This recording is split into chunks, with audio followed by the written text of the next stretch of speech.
Salut à tous, ici Carl et aujourd'hui on se retrouve pour une vidéo un peu moins formelle qu'à l'habitude. Vous êtes habitué de voir sur la chaîne des vidéos vraiment structurées, des reviews, du moins j'essaie de les faire un peu plus amicales. Aujourd'hui on a une vidéo vraiment informelle, on va se dire un peu au style vlog, parce que on vient de passer de la ETS, puis je me suis récupéré, ça n'a rien à voir avec l'ETS d'ailleurs, là, quelques serveurs. Donc on a des serveurs d'entreprise ici. Donc deux que ça serait cool de faire quelque chose avec. Je vous ai dit sur Twitter que vous voudriez voir des trucs de pfSense et tout. Donc en gros on a deux serveurs IBM qui sont pas très intéressants. Mais on a surtout deux. Ici c'est des HP ProLiant DL360G5. Donc des deux blocs processeurs, il y en a un qui a 8, l'autre 12 GB de RAM je pense. On va regarder l'intérieur dans pas très longtemps. Puis aussi avec ces serveurs là, ici on va aller dans une zone que vous n'avez jamais vue de la maison, le garage. On a aussi un SAN qui va avec. En fait, en réalité c'est pas nécessairement un SAN.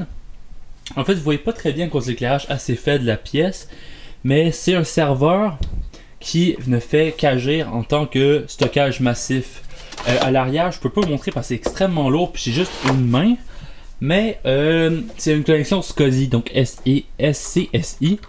Puis ça a 12 disques durs de 300 et de 450 GB pour environ 4 Tera en tout au final. Donc c'est vraiment intéressant. Qu'est-ce qu'on pourrait faire? J'ai pas les câbles nécessaires pour utiliser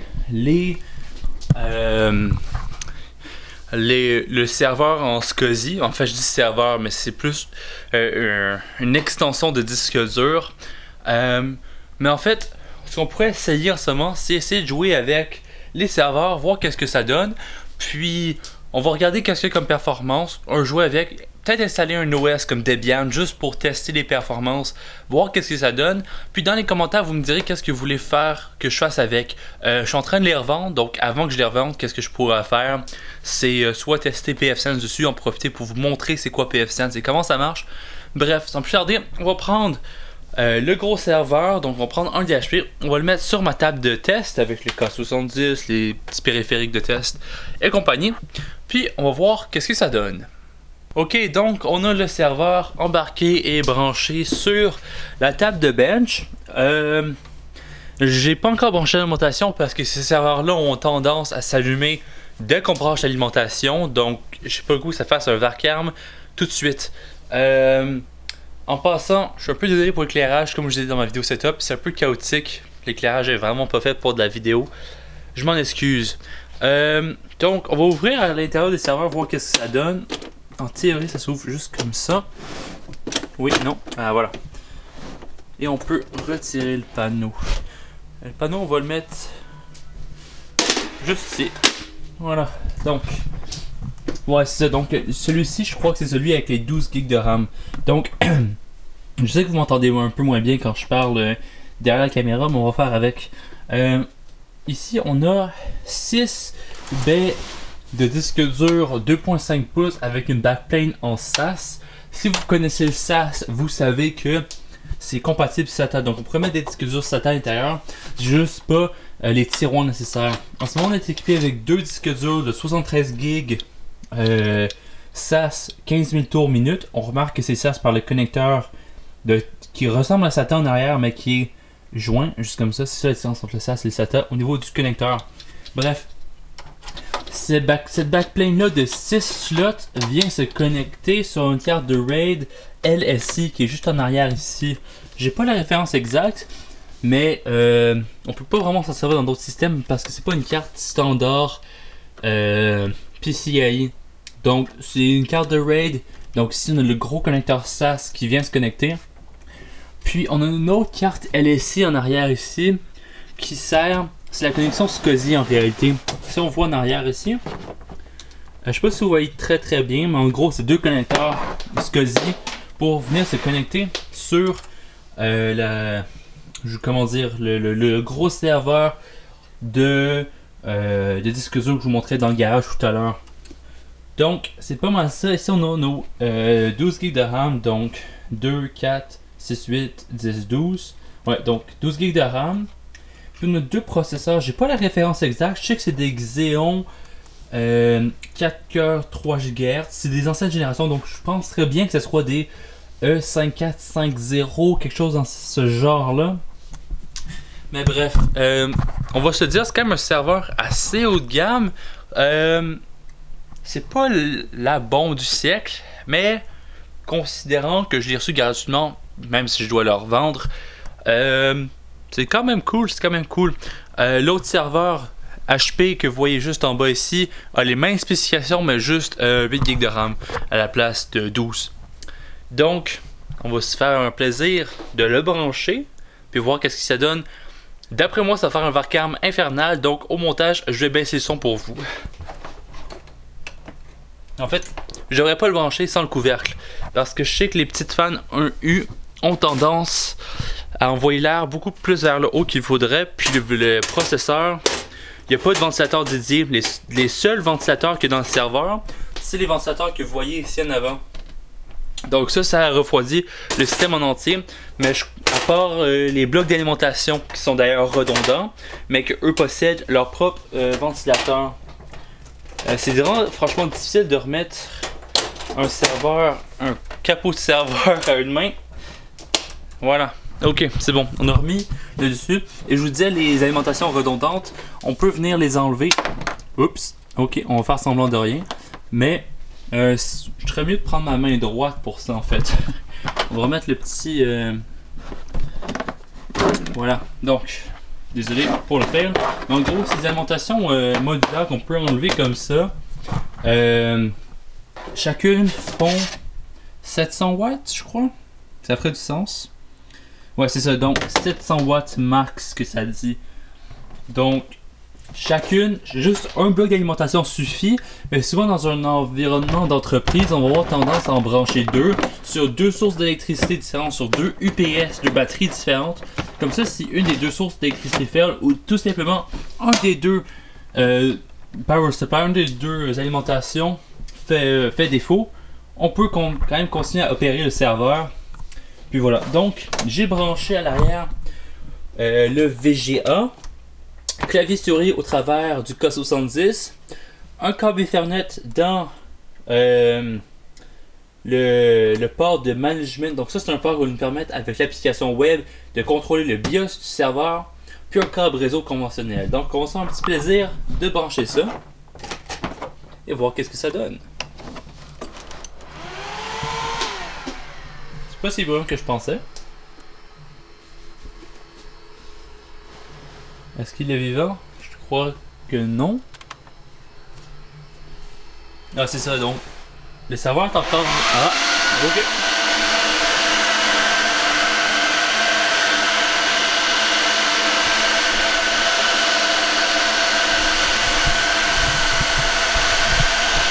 Je crois pas que vous m'entendez, mais c'est extrêmement bruyant.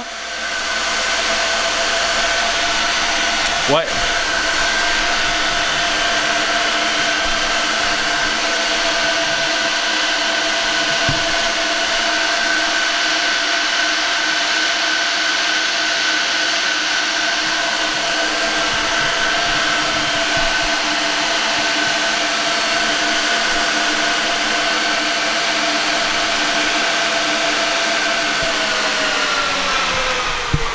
Ok, c'est bon. C'est normal, la bête s'est calmée. C'est normal que les ventilateurs au début ils s'allument, ils font un peu de la merde, juste pour dégommer le serveur. Donc, vous allez voir, ça fait extrêmement, quand même beaucoup de bruit là. C'est normal. Bon, en sens, je pense que nous indique qu'il n'y a pas d'OS parce que pas tout simplement. Bref, pour en revenir à ce que je disais, c'est un serveur 1U, donc 1 pouce 3 quarts. En termes d'épaisseur, c'est vraiment pas gros, donc les petits ventilateurs doivent vraiment pousser fort pour envoyer l'air au travers du serveur. J'ai pas de output du serveur au niveau de l'écran, puis le clavier... Ah, le clavier fonctionne. Le clavier fonctionne, donc ça c'est une bonne chose. Ouais, le clavier fonctionne. C'est bon. Donc je crois que ce qu'on va aller faire en ce moment, c'est d'aller sur la page web. On va aller voir sur mon routeur pfSense le DHCP pour voir quelle IP a été accordée à l'interface de gestion du serveur. On va s'y connecter sur une page web, puis on va voir qu'est-ce que ça peut donner, si on peut booter un OS sur le serveur avec une clé USB. C'est très nice.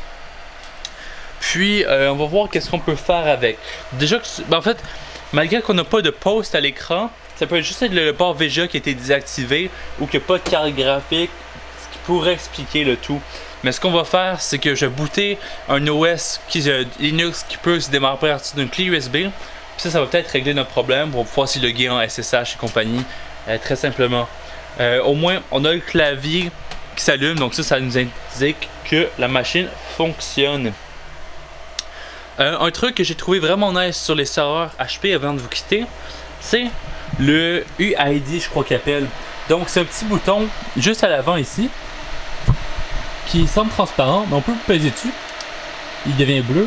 Et à l'arrière aussi, la lumière, un autre bouton identique devient bleu. Dans le scénario aussi, parce que c'est sur une table, ça a l'air un peu stupide, ça sert absolument à rien, on fait juste peser, ça s'allume, ça s'éteint. Mais dans un scénario de rack de serveur où est-ce que vous avez une armoire au complet, puis vous voulez aller à l'arrière du serveur pour trouver c'est lequel, parce que c'est dur d'aligner dans une rangée de serveurs, savoir quel serveur est lequel. Donc on passe aussi ce bouton là. Après ça on va au dos du cabinet de serveur, puis on sait c'est quel serveur sur lequel on veut physiquement intervenir. Bref, j'arrête de parler de serveur, on va aller voir sur l'interface web qu'est-ce que ça donne.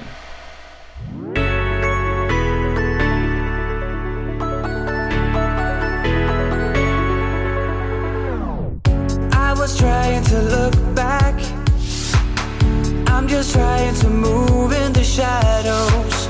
Yesterday, tomorrow, I'm searching for. Alors j'ai fouillé de fond en comble qu'est-ce qu'on pourrait faire avec le serveur. J'ai fouillé vraiment toute l'interface web et malheureusement j'ai toujours pas réussi à trouver d'output vidéo. Je continue à fouiller, voir au niveau hardware qu'est-ce qu'on pourrait faire, au niveau software aussi, si il y a une connexion autre que web. Je fouille un peu de gauche à droite, je vais faire un petit Nmap sur le serveur pour voir si d'autres ports ouverts que le port 80, puis on se retrouve dans quelques secondes. Ok, on se retrouve quelques jours après que j'ai enregistré la première partie de la vidéo, puisque tout simplement, entre-temps, j'ai pas eu le temps tout simplement de continuer à jouer avec les serveurs. Entre-temps, j'en ai vendu un des deux Dell ProLiant, puis j'ai aussi reçu des colis assez intéressants, dont le Cooler Master Master Case Pro 6 et le Masterbox 3 Lite qui est juste en dessous. Vidéo bientôt, surtout sur le Masterbox Pro, Master Case Pro 6. Bref, je parlais dans l'autre partie de la vidéo que j'arrivais pas à avoir d'output vidéo du serveur.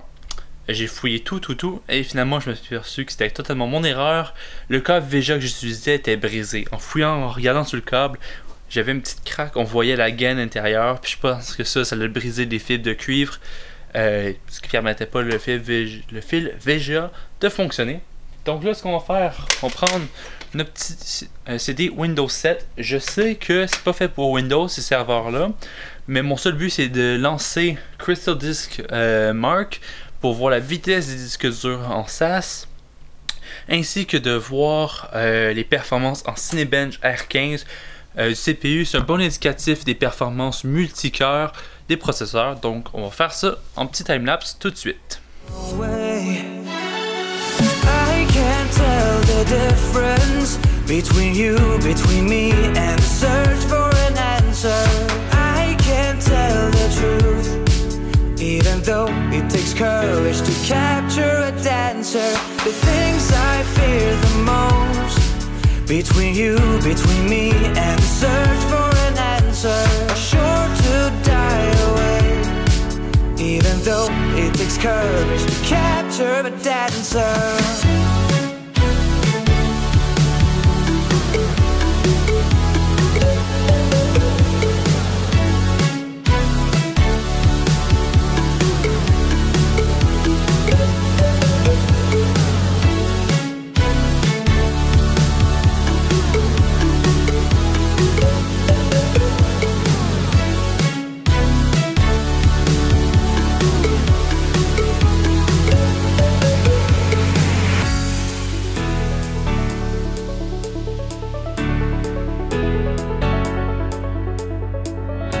I wake up feeling broken. I get up and I lose my devotion.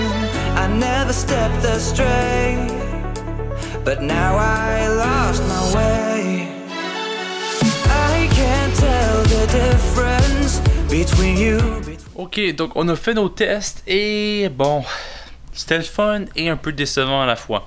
Au niveau du Crystal Disk Mark, on avait 100 mégas à peu près, 100 mégabytes en lecture, puis en écriture, environ 70 mégabytes, ce qui est très respectable, sachant que c'est des disques durs seconde main, usagés, tout le tralala. Puis c'est pas des SSD, ça reste que c'est des disques durs 15 000 tours minute, mais ils sont usagés, donc on s'attend pas aux meilleures performances. Par contre, malgré que ces deux processeurs Xeon 4 cœurs 2.5 GHz, ouais, seulement 400 quelques points, 460 points sur Cinebench. Un peu décevant, il y a des i3 voire des i5 qui sont capables de faire ça aujourd'hui.